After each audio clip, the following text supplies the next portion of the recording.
우리가 잘 알고 있는 출애굽기의 내용은 애굽에서 종살이하던 이스라엘 백성들이 가나안 땅으로 이제 출발하는 그 여정을 담고 있습니다. 그때 하나님께서는 그들에게 만나를 내리셔서 양식을 삼게 하셨죠. 근데 왜 하나님께서는 그들에게 만나를 내려주셨을까요? 우리는 일단 1차적으로 생각을 합니다. 당연히 그들은 광야에서 먹을 것이 없었기 때문에, 굶주리면 안 되기 때문에 하나님께서 먹이셨다고 생각을 하죠. 맞습니다. 그런데 나중에 그들의 그 출애굽 여정의 기록들을 계속 읽어 나가다 보면 그들은 만나를 그렇게 유쾌하게 받아들이지 않습니다. 나중에 지겨워하기까지 해요. 하나님께서 그들이 수고하여 먹는 것도 아니고 순전히 하나님의 은혜로 내려주시는데도 불구하고 그들은 그거에 대한 감사를 모릅니다. 그럴 거면 굳이 만나를 내려주시기보다는 빨리 그들이 애굽에서 나올 때 준비했던 양식이 떨어지기 전에 가나안 땅에 들어가게 하셔서 그곳에서 나는 소산물을 가지고 먹고 마시고 살게 하면은 그게 더 낫지 않았을까요? 그런데 하나님은 굳이 만나를 내리시고 그 긴 시간 동안, 무려 40년이라는 시간 동안을 그들에게 그것으로 양식을 삼게 하십니다. 이유가 있어요. 단지 그 만나를 먹는 것만이 이유가 아니라 그 만나를 내리신 하나님에 대해서 알려주시기 위해서입니다. 지금 출애굽 1세대를 기준으로 얘기해 볼게요. 그들은 태어났더니 애굽에서 종으로 태어난 거예요. 이미 그들의 조상의 조상의 조상들이 계속해서 종으로 거기서 살아왔습니다. 얘기를 들어보니까 400년 전에는 그렇지 않았다고 하는데 지금은 그건 너무나도 까마득한 얘기가 돼버린 거예요. 그냥 삶이 그냥 노예의 삶입니다. 그리고 그들이 태어나서 계속 본 것은 무엇일까요? 애굽의 문명이에요. 많은 그러니까 우상 신들이고 많은 이방의 문화들이 그들의 정신을 지배하고 있었습니다. 그 상태에서 그들이 곧장 가나안 땅에 들어갔다면 어떤 일이 벌어졌을까요? 가나안은 가나안대로 가지고 있는 그들만의 문명이 있어요. 또 거기에도 많은 이방의 신들이 있습니다. 애굽에서 가지고 있었던 그런 여러 가지 세상적인 것들과 가나안 것이 합쳐버리면 그들은 비록 몸은 자유로울지 몰라도 영혼은 완전히 어둠의 나락으로 치달았겠죠. 그렇기 때문에 그들은 먼저 애굽에서 그냥 지긋지긋하게 봐왔고 그냥 그것이 전부고 삶인 줄 알았던 하나님과 상관없는 모든 것들을 말끔히 씻어낼 필요가 있었어요. 그렇기 때문에 그들에게는 광야가 너무나도 훌륭한 학습의 장소가 된 것입니다. 광야, 아무리 둘러봐도 하늘과 땅밖에는 보이는 게 없어요. 거기서는 어떻게 수고해서 음식을 구할 수도 없습니다. 물을 쉽게 구할 수도 없어요. 그 수많은 인파가 동시에 먹고 마실 만한 양식과 물을 구한다는 것은 불가능한 일이죠. 그리고 그 낮에 혹독한 더위, 밤의 그 추위, 그것을 어떻게 그들이 준비되지 않은 상태에서 그렇게 급히 나왔는데 40년 동안 견뎌낼 수 있었을까요? 하지만 그들은 아무런 고달픔 없이 그 여정을 견뎌냈습니다. 엄밀히 말하면 누린 거예요. 왜죠? 하나님이 다 채워주신 거예요. 만나를 내리셔서 먹을 거 해결해 주시고 반석에서 물이 나게 하셔서 그런 갈증 문제를 해결해 주셨습니다. 낮에는 구름 기둥으로 그 뜨거운 태양빛으로부터 지켜주시고 밤에는 불 기둥으로 그 추위로부터 지켜 보호하셨어요. 그들이 애굽에서 나올 때 입고 나왔던 옷, 신었던 신발이 절대 해지지 않게 하셨습니다. 아무런 부족함이 없이 살게 해주셨어요. 그렇게 하면서 하나님께서 그들에게 알려주시고자 한 게 무엇이었습니까? 너희가 수고하는 것, 너희가 무슨 일을 하는 것이 아니라 내가 너희와 함께하기 때문에 너희의 모든 것은 책임지겠다. 그렇기 때문에 너희는 나를 보아라 라고 얘기하시는 거예요. 그냥 애굽에서 봤던 그런 신들, 나중에 가나안 땅에 들어가서 그 접경 지역에서 계속해서 침투해 들어올 많은 문화와 신들, 그것들은 결코 너희들이 살 수 있게 하는 것들이 아니라는 것. 그냥 말 그대로 아무것도 아니다. 하지만 너희에게 유일한 하나님은 바로 나다라는 것을 알려주시기 위해서였어요. 그 일환으로 하나님께서 만나를 내려주신 거예요. 하지만 이스라엘 백성들은 그냥 하루하루 먹는 것으로 자기들이 수고해서 만나를 거두어와서 그것을 먹고 그날 하루치를 사는 것으로만 생각하고 그 이상을 지경을 넓히지 못했어요. 그것 정말 하나님의 은혜로 내려진 것인데도 불구하고 그들은 여전히 불평했고 여러 가지 불만 가운데 틈만 주면 애굽으로 돌아갈 생각을 했고 하나님께서 왜 굳이 이곳으로 우리를 불러내셔서 이 고생을 시키시나 하고 말도 안 되는 그런 불평을 쏟아놓았죠.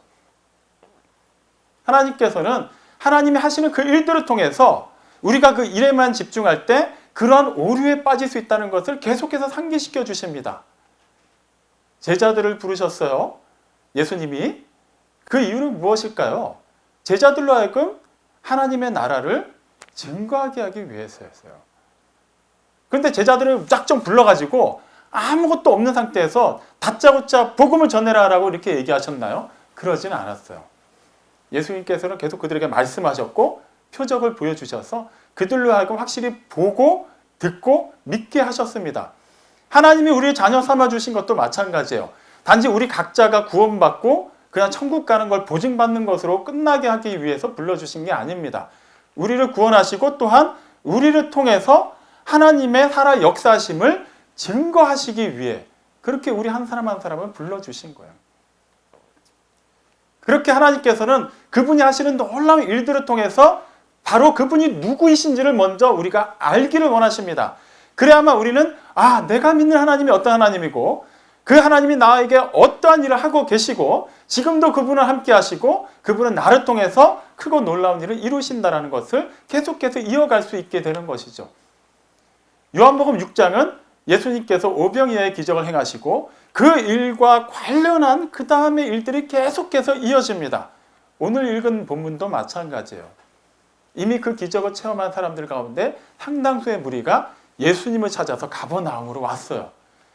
그들의 마음속에는 예수님을 주와 그리스도로 믿는 것이 아니라 오늘도 이분이 우리에게 먹을 것을 주시겠다라는 그런 기대를 가지고 나왔어요. 근데 예수님은 그들의 속마음을 너무나도 잘 알고 계셨죠. 그래서 썩을 양식을 위하여 일하지 말고 영생하도록 있는 양식을 위하여 일하라고 말씀하셨습니다.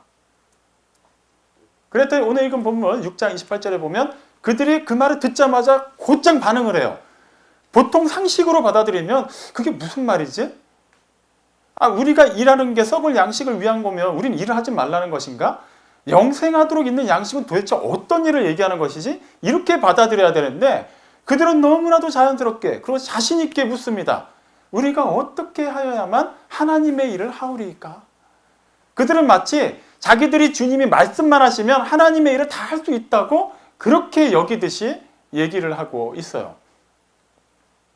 여전히 하나님을 보기보다는 하나님을 위해서 그들이 무언가를 함으로 말미암아 하나님이 그들에게 무슨 일을 해주신다라고 생각을 한 거예요. 우리는 율법을 열심히 지켰습니다. 그리고 그 율법을 기반으로 한 장로의 전통을 잘 지켰습니다. 그렇기 때문에 우리에게 영생이 확정이 되었는데요. 그런데 지금 당신은 우리에게 영생을 위해서 또 무슨 일을 하라고 하는 걸 보니까 우리가 놓친 게 있습니까? 지금 이렇게 반문하는 거예요. 그리고 우리는 이미 그 일들 다 했는데 그럼에도 불구하고 당신이 우리에게 뭔가를 또 알려주시면 하겠습니다. 왜냐하면 그들은 예수님이 그들의 먹을 것을 책임져 주는 분이라고 여겼기 때문이에요. 아무리 먹고 살게만 해주신다면 할게요. 지금까지도 그렇게 해왔거든요. 그리고 지금까지 열심히 율법 조항을 지키고 그것을 우리가 하나님의 일이라고 여기고 살아왔는데 여전히 우리는 자유롭지가 못합니다. 그리고 그들은 가난한 갈릴리 시골 사람들이었어요. 그러니까 그들 입장에서 이 찌긋찌긋한 가난. 근데 그 가난이 그냥 가난이 아니라 로마의 지배 하에서 또 가난한 거예요. 로마에 의해서 여러 가지 수탈을 당하고 있는 가운데 가난이기 때문에 더 가난한 거예요. 우리가 열심히 하나님을 위해서 율법을 지켰는데 이쯤에서 우리 또 자유롭게 살아야 되고 먹고 사는 문제 해결해 줘야 되는 거 아닙니까? 그러면 뭐든지 할게요. 말씀만 하세요. 지금 그런 상황인 거예요. 지금 그들이 하는 그 말은 마태복음 19장에 나오는 어느 부자 청년의 고백을 떠올리게 합니다. 어느 날인가 부자 청년 한 명이 예수님께 나와 이렇게 얘기하죠. 선한 선생님, 내가 무엇을 하여야만 영생을 얻겠습니까? 마태복음 19장 16절의 그 말씀은 어떻게 보면 굉장히 대단한 질문이고 굉장히 영적인 질문입니다. 이미 유대인들은 자기네들은 어지간히 율법의 영역에서 크게 벗어나지만 않으면 영생은 보장받았다고 여기고 있는데 그럼에도 불구하고 그 중에 한 청년이 나와서 스스로 어떻게 해야 영생을 얻겠습니까? 라고 얘기한 것 그 자체가 어쨌거나 자신에게는 아직 뭔가 부족하다는 것을 인정하듯이 얘기한 것으로 들리기 때문이에요. 주님이 기특하게 여기시면서 뭐라고 얘기하세요? 십계명 기준으로 해서 사람에 관한 계명을 쫙 얘기하시면서 그걸 네가 다 지켜라. 그리하면 너에게 영생이 임할 것이다. 그랬더니 그 청년이 어떻게 반응합니까? 내가 그이들은 다 지켰습니다. 그렇다면 내가 영생을 얻는데 부족한 게 뭐가 있습니까? 라고 묻습니다. 쉽게 얘기하면 저는 할 것 다 했는데요. 솔직히 말하면 나는 더 이상 할 게 없는데요. 그런데 뭘 더 하라는 거죠? 지금 주님이 저한테 말씀하셨잖아요. 지금 그 계명도 다 지켰습니다. 한마디로 뭐예요? 나는 완전하다라는 거예요. 그냥 날 인정해 달라는 겁니다. 사람들 앞에서 칭찬해 달라는 얘기예요. 근데 예수님께서 딱 한 가지를 더 얘기하십니다. 아 그래, 정말 대단하구나. 그런데 네 소유가 굉장히 많은데 그걸 다 팔아서 가난한 사람들 나눠주어라. 그리고 나를 따라라. 나의 제자가 되어라. 그때 좀 전까지 그렇게 자신만만해하던 그 부자 청년이 어떻게 반응했습니까? 그가 재물이 많은 고로 근심하며 돌아갔다라고 얘기해요. 근심하며 돌아갔다는 의미가 뭘까요? 주님의 제자를 살겠다라는 거예요? 아니에요. 아니라는 거죠. 기존까지는 자기가 율법을 지킴으로 행한 모든 일들이 자신의 영생을 책임져 준다고 믿었는데 주님께서 생각지도 못했던 것, 자기가 가장 귀하게 여기는 것, 이 영역만큼은 하나님도 건드리면 안 된다고 여겼던 것을 건드리니까 그 순간 그는 고민하고 돌아간 거야. 그냥 원래 내가 했던 것을 가지고 나는 영생을 얻은 것으로 간주하자 이러고 간 거예요. 지금 주님 앞에 나와 있는 그 갈릴리 사람들도 똑같은 마음으로 얘기하고 있는 겁니다. 우리 할 것 다 했어요. 지킬 것 다 지켰어요. 그런데도 또 뭘 하라고 하면은 까짓 거 할게요. 그러니까 계속 우리 먹고 사는 거 해결해 주세요. 그리고 우리가 전에 얘기한 거 있죠. 당신은 우리 지도자가 되어야만 합니다. 그래서 우리를 로마로부터 자유롭게 회복시켜줘야만 해요. 그 일을 위해서 우리는 하라는 거 다 하겠습니다라고 지금 하나님과 협상을 하려고 하고 있는 거예요. 너무나도 슬픈 이야기예요. 근데 이 이야기는 어떻게 보면은 우리의 삶과, 그러니까 우리 그리스도인의 삶과 비교했을 때도 굉장히 흡사한 게 많이 있습니다. 우리가 하나님을 믿는다는 증거 중에 하나가 뭐가 있을까요? 물론 많이 있습니다만 그 중에 하나는 기도할 수 있다는 거예요. 우리가 하나님을 믿으니까 하나님께 기도하잖아요. 자, 여러분은 어떤 기도를 하십니까? 그냥 기도 내용을 한번 살펴보자고요. 이건 수준을 얘기하자라는 게 아니에요. 우리가 정말 우리의 기도를 받으시는 분이 하나님이심을 믿고 기도하고 있나요? 그렇다면 우리는 그 하나님이 어떤 분이신지를 알고는 있나요? 그게 중요한 거예요. 당연히 우리는 하나님께 기도해요. 근데 그 하나님이 어떤 하나님인지 알고 기도하냐는 것이죠. 그렇지 않다면 우리는 하나님을 모르는 상태에서 하나님의 뜻도 모르는 상태에서 우리의 뜻을 마치 표적으로 간주하면서 하나님 이것을 이뤄주셔야만, 내 기도 제목에 응답을 하셔야만 하나님은 진짜 하나님입니다. 이런 마음으로 기도하는 것과 다를 바가 없게 되는 겁니다. 지금 그들은 직접 사람의 몸을 입고 이 땅에 오신 하나님을 앞에 두고도 그분이 하나님의 말씀을 하시는데도 전혀 깨닫지는 못했어요. 왜? 하나님을 보지 않고 하시는 일만을 봤기 때문이에요. 오늘은 어떤 떡이 떨어질까? 오늘은 누구를 고쳐주실까? 오늘은 나에게 어떤 일이 일어날까? 그 일만 본 것이죠. 지금 주님께서는 그들의 그 율법의 행위만을 가지고 하나님 앞에 완전하다고 여기고 있는 것, 그것부터 먼저 깨트려 주시려고 합니다. 주님은 그 당시에 율법주의자들 관점에서 보면 정말 파격적인 행보를 하셨어요. 어떻게 보면 율법을 막 깨뜨리는 것처럼 그런 보이는 일들을 많이 하셨습니다. 많은 일들이 있는데요. 우리가 좀 익숙한, 얼마 전까지 계속해서 살펴본 베데스다 못에 관한 얘기를 다시 한번 살펴보죠. 38년 된 병자, 제대로 걸어보지도 못하고 계속해서 누워서 그저 베데스다 못이 움직이기만을 기다리고 있었던 그 가련한 사람에게 예수님이 찾아가셨어요. 그리고 말씀으로 그를 고쳐주셨고 그를 일어나 걷게 하셨죠. 그는 그 자리에서 일어나서 걸었을 뿐만 아니라 자기가 깔고 누워있던 그 침상을 말아서 가지고 걸어갔습니다. 아마 그가 얼마나 비참한 삶을, 얼마나 괴로운 삶을 살았는지 아는 사람들이라면 다 축하해 줄 만한 일이에요. 그리고 주님께서 행하신 그 일로 말미암아 그곳이 막 소동이 일어나도 부족한 상황인데 어떤 일이 벌어졌나요? 일단은 유대 관리들이 그 38년 동안 누워있다가 일어나 걸어가는 그 사람을 발견하고는 막 혼란하기 시작하는 거예요. 이유는 하나였습니다. 그가 자기가 누웠던 그 침상을 들고 가는 것, 그것이 그들이 알고 있는, 그들이 그렇게 금과 옥조로 지키고 있는 안식일의 규정을 어긴 것으로 간주되었기 때문이에요. 안식일을 기억하여 거룩히 지키라는 주님의 말씀 하나 가지고 그 지도자들이 계속해서 그것이 무엇이고 어떻게 해야 기억하는 것이고 어떻게 해야 지키는 것이고 어떻게 해야 거룩하게 하는 것이고 그것을 막 연구하면서 만든 여러 가지 전통들이 있었는데 그 중에 하나가 그런 사물을 들고 걸어가면은 그것을 일한 것으로 간주한 것이었잖아요. 이 사람이 38년 동안 누워있다가 일어난 것은 중요하지 않아요. 안식일 규정을 지켰느냐 안 지켰느냐만 중요한 거예요. 그리고 그 사람들은 진실을 알게 됩니다. 이 사람 스스로가 한 것이 아니라 누군가가 이 사람으로 하여금 안식일 규정을 어기게 했는데 그 사람이 알고 보니까 요주의 인물인 예수라는 사람인 거예요. 안 그래도 기존부터 안식일 규례를 자꾸 깨는 듯한 이미지, 그런 소문들이 막 들려왔는데 벼르고 있었는데 딱 걸린 거예요. 그래서 이제는 그 모든 비난의 화살이 예수님께로 향하게 됐습니다. 우리는 이쯤에서 좀 궁금할 법도 해요. 예수님이 굳이 정말 그 사람을 고치셔야만 한다면 7일 가운데 안식일 제외한 6일이 있잖아요. 그런 날 가운데 고치셨어도 되지 않았을까요? 그러면 굳이 유대 지도자들과 부딪힐 일도 없고 더 놀라운 일을 행하신 것으로 알려지지 않았을까요? 근데 어떻게 보면 주님은 일부러 안식일 날 그곳에 가서 그 규정을 깬 것처럼 보입니다. 맞아요. 주님이 일부러 깨셨어요. 이유가 뭘까요? 주님께서는 안식일을 지키는 것, 그러니까 좀 더 확대해서 말씀드릴게요. 율법을 지키는 것이 그들에게는 너무나도 고역인 것을 알고 있었어요. 율법을 지키면 지킬수록 율법이 자꾸 사람들을 막 더 짓누르는 거예요. 그럼 완전하게 지킬 수도 없어요. 하지만 율법을 지키지 않으면 유대 사회에서는 일단은 배척을 받습니다.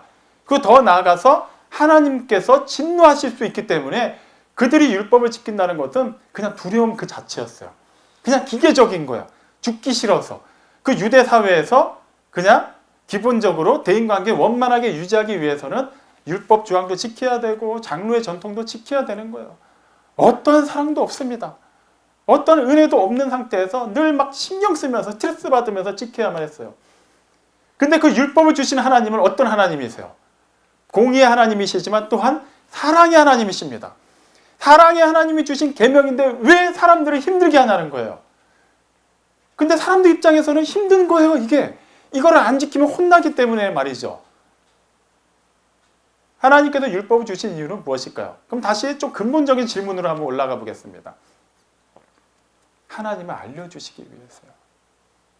정말 하나님의 사랑을 알려주시기 위해서 율법을 주신 겁니다. 죄로 말미암아 어떤 사람도 하나님 앞에 살 수가 없어요.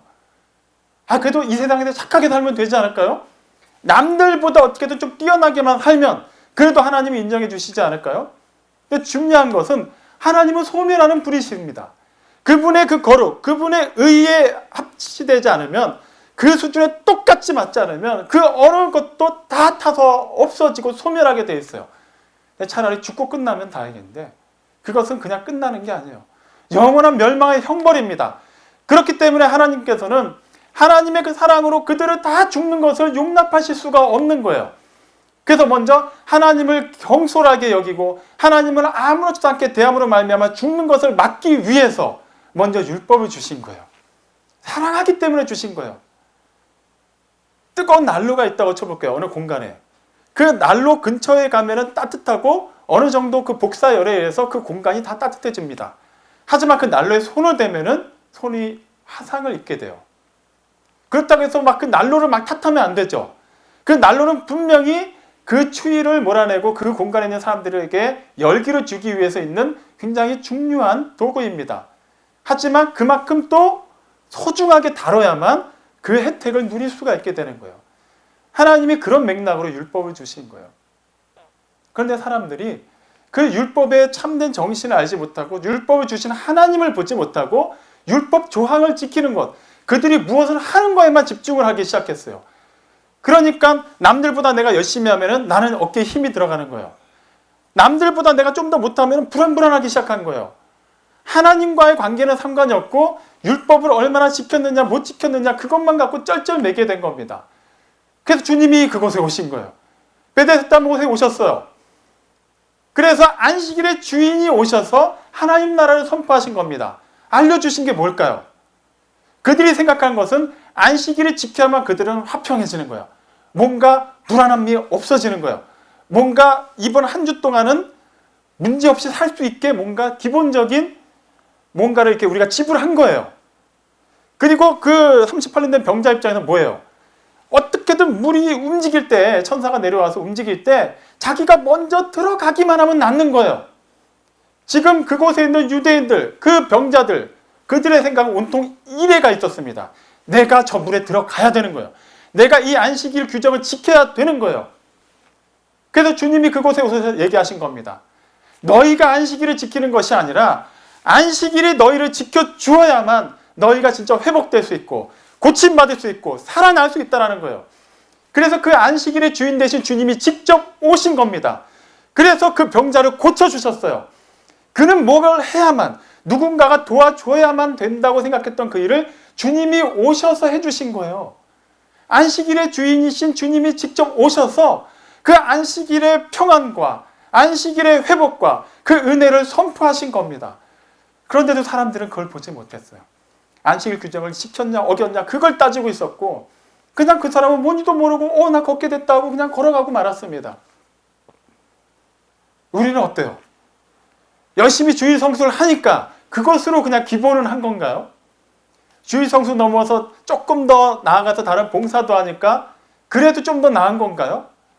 우리가 신앙생활하면서 여전히 그런 생각을 가지고 있다면, 여전히 내가 무언가를 하고 있다고 생각하고 있다면 우리는 그 당시 주님의 책망을 받았던, 오히려 주님을 향해서 손가락질했던 그 사람들과 똑같은 사람이라는 것을 잊지 말아야 합니다. 지금 우리가 이렇게 살아있는 것, 어젯밤을 기준으로 얘기해 볼게요. 어젯밤에 잠자리에 들면서 내일, 그러니까 오늘이 된 거죠. 내일은 내가 살아서 움직여서 교회를 가야지 이렇게 생각한 분 계세요? 없어요. 그냥 내일 교회 가야지 이 정도 생각하고 잠자리에 들었고 오늘 아침에 눈이 떠진 거예요. 우리가 뜬 것 같지만 눈이 떠진 거라고요. 지금 우리가 의식하지는 못하고 있지만 우리는 지금 호흡을 하고 있죠. 그래서 살고 있는 겁니다. 사라지게 된 거예요. 근데 이 호흡은 뭐가 있어야 돼요? 공기가 있어야 돼요. 내가 만들었나요? 우리가 과학적으로 뭐 이렇게 연구해서 만들어서 그 공기 막 들이키면서 지금 살고 있나요? 아니에요. 하나님이 우리에게 공기를 허락하셨어요. 우리가 바로 딛고 있는 이 땅을 허락하셨어요. 이 모든 눈에 보이는 것들 다 하나님이 주셨어요. 무슨 말입니까? 하나님이 우리를 살게 해주셨기 때문에 우리가 지금 이 자리에 있는 거예요. 다시 말하면 하나님이 이 모든 것 가운데 그분의 영광을 나타내 주시고 그분이 일을 하셨기 때문에 우리는 그분의 그 일 속에서 살아있는 겁니다. 내가 움직여서 교회로 온 것 같지만 만약에 지난밤에 주님께서 우리의 목숨을 가져가시면 우리는 그것으로 끝난 거예요. 그러니까 이 세상에서 삶이 끝났다는 얘기예요. 지금 이렇게 살아있는 거 하나님께서 하신 일이에요. 우리가 뭘 해서 살아있는 게 아닙니다. 그렇다면 하나님은 이것을 통해서 우리에게 알려주시는 바가 있다는 것인데 그게 뭘까요? 지금 예수님이 그 갈릴리에서 온 사람들, 그 일단의 무리들에게 하시는 말씀과 똑같아요. 그들이 내가 무엇을 하여야 하나님의 일을 하겠습니까? 라고 얘기할 때 주님이 하신 말씀은 하나님이 보내신 일을 믿는 것이 하나님의 일이다라고 얘기해요. 29절에 그 말씀하기 전에 27절에는 뭐라고 얘기하셨냐면 인자는, 그러니까 예수님은 당신을 가리켜 인자라는 표현을 가장 많이 쓰셨어요. 인자는 하나님의 인치신 자이다. 그러면서 아버지 하나님의 인치신 자라고 얘기해요. 그러니까 자기 자신은 하나님의 아들이라고 지금 얘기하신 거예요. 그리고 너희가 해야 될 하나님의 일은 그 하나님의 아들 나를 믿어라 라고 얘기하시는 거예요. 뭘 하려고 하지 말고 너희가 진짜 해야 되는 일, 가장 최우선으로 해야 되는 일은 나를 믿는 것이다라고 지금 얘기하십니다. 그랬더니 그들이 뭐라고 얘기해요? 30절, 31절에 보면은 그렇다면 모세가 광야에서 했던 것 같이 그렇게 만나를 내려준 것처럼 우리에게도 표적을 보여주시오라고 얘기합니다. 기가 막히고요. 그들은 불과 하루 전에 어마어마한 표적을 체험했어요. 오병이의 표적을. 그런데 또 표적을 보여달래요. 그새 까먹은 걸까요? 아니에요. 모세는, 그들이 생각하는 모세는 40년 동안 하루도 빠짐없이 만나로 이스라엘 백성들을 먹여줬잖아요. 지금 예수님은 우리에게 단 한 끼 먹여줘 놓고 너무 하시는 거 아닙니까? 너무 거창한 거 요구하시네. 이따 우리가 지금 배가 고프니까 지금도 일단은 먹여주면서 얘기합시다. 먹으면서 생각해 볼게요. 지금 그렇게 계속해서 하나님과 협상을 하려고 해요. 주님이 말씀하시는 것은 그 놀라운 일을 하시는 하나님을 보라는 것인데, 그리고 그 오병이의 기적은 사람이 할 수 있는 일이 아니라는 것을 너희가 알고 있을 텐데, 그렇다면 일단 나를 봐라. 그리고 내가 말하는 것을 들어라. 그리고 내가 지시하는 그 땅으로 가야 되고, 내가 하라는 일을 해야 되고, 내가 살고 있는 이 삶을 따라 살아라라고 얘기하고 있는데, 그들은 그건 다 필요 없다라는 거예요. 일단 먹고 살게 해주세요. 그러면 이따 그 다음에 우리가 얘기를 들을게요라고 하는 거예요. 그들이 정말 모세를 통해서 이루어진 그 놀라운 기적들을 근거로 해서 예수님께 그렇게 얘기를 하려면, 그들은 그 당시 있었던 일들을 다 알고 그것을 바탕으로 얘기해야 됩니다. 무슨 말일까요? 이스라엘 민족이 출애굽 여정 가운데 만나를 먹은 거는 사실이에요. 그런데 그 출애굽 1세대 가운데 처음에 애굽에서 나온 사람들 가운데 누구만이, 20세 이상 기준으로 할게요. 누구만 가나안 땅에 들어갔어요? 여호수아 갈렙만 들어갔어요. 그 외에는 다 광야에서 죽었습니다. 그들은 만나를 먹었지만 죽었어요. 모세가 시내산에 올라가서 십계명 돌판을 받을 때 시내산 아래에 있었던 이스라엘 백성들 뭐하고 있었을까요? 금송아지 만들었어요. 12정탐꾼이 가나안을 정탐하고 돌아와서 보고했을 때 하나님을 원망하고 불평한 그 이스라엘 백성들, 그들은 그 불평할 때, 금송아지를 만들 때 그날 아침은 뭘 먹었을까요? 만나를 먹었어요. 그들이 그때 굶은 게 아니에요. 그때 다른 거 먹은 게 아니에요. 하나님께서 주시는 만나를 먹었지만 그 만나에만 집중하고 세상의 일, 자기의 일에 집중했을 때 그들은 하나님으로부터 심판을 받았습니다. 그들이 그 만나를 통해서 만나를 내리시는 하나님, 그리고 이 만나를 주심으로 말미암아 하나님을 보고 하나님을 알고 하나님을 믿고 하나님의 그 놀라우신 일을 증거해야 되는 것을 잊어버리는 순간 그들도 외면받았어요. 하나님은 그 지극히 작은 민족, 노예 생활하고 있는 이스라엘 백성들을 끄집어내셔서 그들로 말미암아 세상을 구원하시려고 하셨기 때문에 그들은 누구보다도 하나님을 잘 알아야만 했어요. 그 이방인 신상들, 그 모든 우상들을 다 그들 마음속에서 제거하고 하나님으로만 채워져야, 그들이 온전히 하나님을 믿어야만 그들을 통해서 세상이 하나님을 볼 수 있기 때문이에요. 그런데 그들은 그렇게 하지 않았어요. 그래서 그때마다 하나님이 그들에 대해서 반드시 그거에 대한 책임을 물으셨습니다. 다시 묻겠습니다. 우리의 기도는 어때요? 믿을 수 있는 일을 해주셔야 믿겠습니다. 일단 우리가 지금 경제적 어려운데 물질을 채워주시면 그때 확실히 믿겠습니다. 지금 우리 가족 가운데 내가 지금 질병이 있는데 이걸 낫게 해주시면 진짜로 믿겠습니다. 지금 계획하고 있는 일, 하는 일이 잘 되게 해주시면 확실히 믿겠습니다. 우리의 기도는 그런 기도 아닌가요? 주님께서 우리에게 말씀하시는 것은 먼저 믿으라는 거예요. 밑도 끝도 없이 믿으라고 얘기 안 하세요. 아까 제자들을 부르신 얘기도 마찬가지잖아요. 예수님이 말씀하시고 표적을 보여주심으로 말미암아 그들로 하여금 믿음의 주에 온전케 하시는 이가 누군지를 알려주시고 그분을 믿으라고 하신 거예요. 그분을 전하라고 하신 거예요. 제자들은 복음을 전했습니다. 다시 한번 들으세요. 제자들은 복음을 전했어요. 그들이 복음을 창작해내서 증거한 것이 아니라 그들은 직접 보고 듣고 믿는 것을 그대로 전달한 거예요. 우리는 지금 무엇을 보고 있나요? 우리는 뭘 듣고 있죠? 우리가 보고 있는 게 없기 때문에, 우리가 듣고 있는 게 없기 때문에 우리는 그것을 제대로 믿지를 못해요. 막연하게. 교회 오래 다녔으니까. 복음은 전하긴 전해야겠는데 알지를 못하니까. 내가 본 게 없고 들은 게 없기 때문이에요. 그동안 신앙생활을 그렇게 오래 했음에도 불구하고 우리는 하나님을 보지 못하고 있어요. 그래서 하나님이 지금도 우리에게 얘기하시는 겁니다. 먼저 믿으라고 얘기하세요. 그것이 너희가 해야 될 나의 일이다라고 얘기하십니다. 하나님, 우리 집이 잘 살 줄로 믿습니다. 건강해질 줄로 믿습니다. 이 일이 잘 될 줄로 믿습니다. 이 믿음이 아니라 먼저 하나님을 믿으라는 거예요. 내가 잘 되고 못 되고는 하나님을 믿고 하나님을 온전히 믿고 그 믿음을 바탕으로 해서 그 행함으로 살아낼 때 하나님이 책임져 주세요. 가장 좋은 거 주십니다. 우리가 그것을 구한다면, 그것을 구하기 위해서 먼저 순전히 하나님만을 보고 하나님을 구한다면 하나님은 그러한 믿음을 가진 사람들을 통해서 그분의 크고 놀라운 일을 행하실 거예요. 히브리서 12장 6절 말씀 너무나도 유명하죠.